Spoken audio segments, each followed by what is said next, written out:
if you ever, and I think you mentioned this briefly, got to work with Adrian Street and Miss Linda.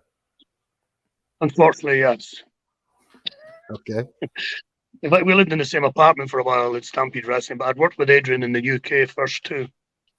Um, he's 5'4", but his ego is 7'10", if you know what I mean.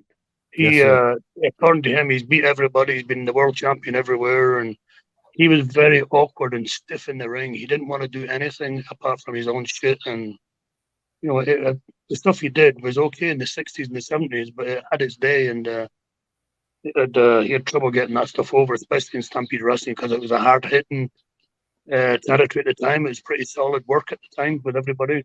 You got hit or be hit, or hit and be hit.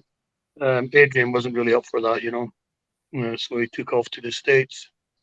I remember sitting in the apartment we had, and Linda did everything for him, his wife Linda. And we had this cheap TV that we bought, and every time it went on the blink, I had to get up and hit it on the side twice to get the picture back. And I did it 4 or 5 times, and he's sitting on the couch. I thought, fuck this. The next time it goes up, I'm not going to do it. I'm going to let him get up and fix it. So it went off again, sure enough. And he looked at me after a minute or so. He went, I suppose it's my second turn, is it?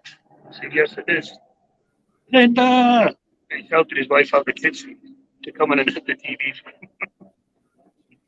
Wow, for a guy who was in good shape, he didn't like to get off the No, couch. no. As a person, he's horrible, self-centered little man. If he was chocolate, he'd eat himself for sure.